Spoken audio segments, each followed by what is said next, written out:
mungkin bisa diceritain dikit lah proses kamu dulu pisah sama mantan suami seperti apa sih? Ceritanya. Oh, Viranya yang itu ya? Gue nggak tahu. Gue pikir apa? Gue soalnya nggak pernah tahu.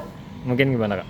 Gini loh, sebenarnya cerita itu kalau saya kesaksian di gereja saya bawakan bahwa yang sebenar-benarnya itu. Tapi kan kalau kita kayak di TV atau apa kan kurang berani ya, karena banyak sensornya lah gitu. Nah kalau di YouTube beda lagi ya kan, kalau di YouTube kan nggak banyak sensor. Makanya kemarin saya berani bicara. Sebenarnya itu adalah kesaksian yang memang saya sudah sampaikan, tapi untuk kalangan sendiri gitu. Ya sejujurnya seperti itu. Jadi sebenarnya saya menikah sama Sandi itu secara Kristen, dan memang pisahnya itu bukan karena saya nggak setuju tadinya dia pindah gitu ya, dia pindah kembali ke keyakinan waktu dia lahir, tapi waktu saya menikah itu kita masih sama-sama Kristen gitu kan, memang sudah Kristen lah istilahnya gitu, bukan saya mengkristenkan. Dan buat saya kalau dia mau pindah waktu itu saya setujui karena kita udah punya anak-anak. Dengan istilahnya berat hati saya ikhlaskan dia pindah. Tapi pada saat dia baru pindah loh ya, baru 1 bulan atau belum 1 bulan dia suruh saya sama anak-anak pindah. Nah itu yang saya nggak setuju. Kan yang namanya orang pindah belum tentu memberikan contoh yang baik karena dia baru pindah, belum ada buah lah istilahnya buat kami ya. Terus kalau dia sudah menjalankan dengan baik, hasilnya kita bisa lihat mungkin 1 tahun, 2 tahun, 10 tahun, 20 tahun, nanti kan kita orang lain yang bisa lihat dan bisa nilai. Kalau memang dia menjadi lebih baik lagi, nggak ada salahnya kita contoh, ya kan? Itu maksud saya. Nah tiba-tiba dia bilang katanya kalau misalnya saya sama anak-anak nggak pindah, nanti saya sama dia bukan mukrimnya dong di tempat tidur. Ya udah kalau gitu kita pisah. Gitu. Jadi inti masalahnya di situ, bukan saya tidak setuju dia pindah, tapi justru saya tidak setuju saya disuruh pindah.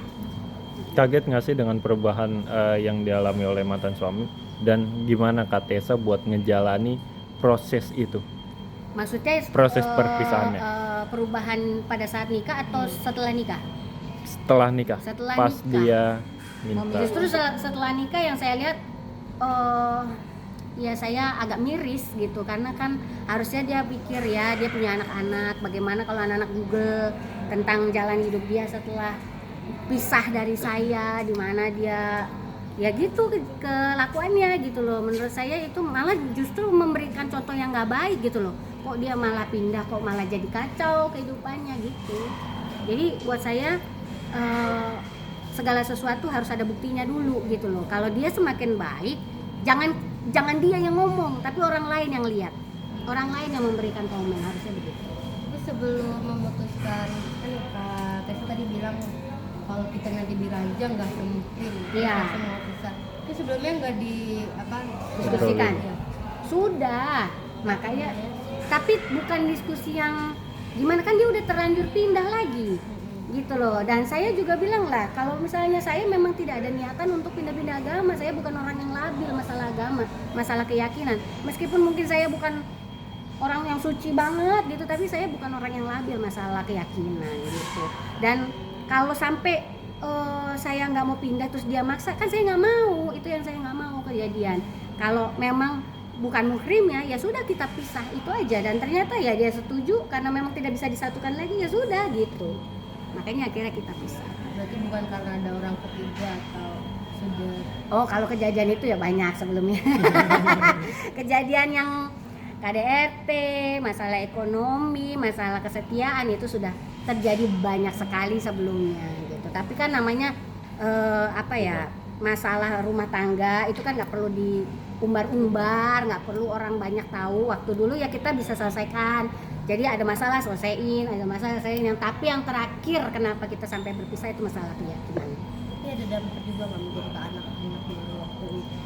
Waktu kita masih sama-sama, waktu kita ada kayak berantem di rumah, teriak-teriakan sampai apa sih, seluruh rumah bisa bukan rumah tapi di kamar, karena kita di kamar ya, tapi berantakan semuanya wah diberantakin, dipecah-pecahin lah sama Sandi dulu ya. Anak-anak agak stres dulu. Jadi itu ya namanya anak-anak ya gitu. Jadi makanya saya nggak kepengen tuh sebenarnya ada kejadian seperti itu. Makanya saya pengennya kalau saya nanti punya suami yang akan datang, karakternya itu nggak kasar seperti itu juga. Nggak mau, karena nggak baik lah buat anak-anak. Meskipun anak-anak udah gede ya, tapi kan tetap nggak bagus. Sekarang udah gede masih suka mungkin kepikiran atau Enggak sih, enggak. Mudah-mudahan enggak ya, karena memang juga anak-anak nggak terlalu dekat sama bapaknya. Oh. Ya mungkin itu salah satu resikonya, karena anak-anak punya dampak yang kurang baik waktu kecilnya. Jadi anak-anak juga nggak dekat sama bapaknya. Kebetulan bapaknya juga bukan family man, jadi ini sekarang aja udah berapa lama nggak ketemu ya fine-fine aja anak-anak. Dan kamu ngejalanin proses perpisahannya yang tidak mudah seperti apa? Kemarin sih lumayan mudah sih prosesnya, nggak terlalu susah. Karena memang sama-sama sudah setuju untuk pisah, karena memang sudah sama-sama nggak bisa disatukan gitu kan. Dia nggak mungkin pindah lagi, balik lagi ke Kristen, saya juga nggak mungkin pindah gitu kan. Jadi waktu proses perpisahannya mudah. Tapi setelah itu dia ada ngerecokin lagi. Kan saya sampai 2 kali tuh ke pengadilan kan, masalah hak asuh anak, masalah harta gono gini. Jadi setelah cerai masih aja ngerecokin hidup saya, itu yang repot. Sampai sekarang Ya sekarang kalau dia lagi ada pasangan, baik, anteng dia mah. Mendingan dia punya pasangan terus deh. Masalahnya kemarin kawin cerai mulu sih. Jadi pas udah sendiri lagi pusing ngerecokin gua lagi gitu. recoknya tuh minta. Ya gitu ya, kayak gitulah. Ngurusin gua punya pacar siapa dia ngurusin, ya ngapain ngepoin. Urusan kita udah masing-masing, say. Saya udah bahagia dengan kehidupan saya sekarang. Oke Kak Tessa, terakhir mungkin gimana nih kuatnya ibu kamu mungkin yang cerita-cerita kamu itu? Ya itu sebenarnya juga ya sama, kita sebenarnya sudah menyampaikan itu di gereja sebagai kesaksian kami keluarga, dan mungkin sekarang semakin ke blow up karena ya udah ada banyak ya yang namanya aplikasi-aplikasi kayak TikTok apa segala macem, makanya makin banyak yang tahu.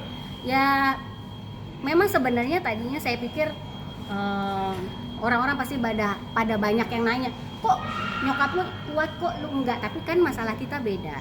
Masalah kita sangat-sangat beda. Kalau mama dan papa sampai sekarang masih satu keyakinan. Kalau saya kan masalah keyakinan, jadi sangat susah disamakan atau dibandingkan gitu loh. Dan kalau mama itu memang ya, kalau saya sekarang pribadi sangat bangga dengan mama papa saya, dimana mereka sampai sekarang masih bersatu. Bahkan kita benar-benar jadi keluarga yang harmonis sekali gitu ya. Mama papa juga kemana-mana harus berdua, nggak bisa lah sendiri gitu ya. Pelayanan lah, apalah semuanya dijalanin berdua.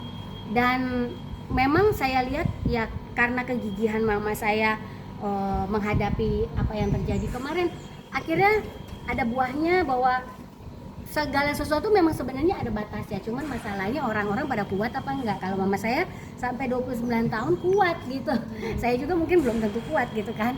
Nah tapi segala sesuatu tetap ada batasnya, dan ternyata memang ujungnya adalah bahagia. Kita bisa lihat mama papa saya gitu, karena pada akhirnya mereka bahagia gitu loh.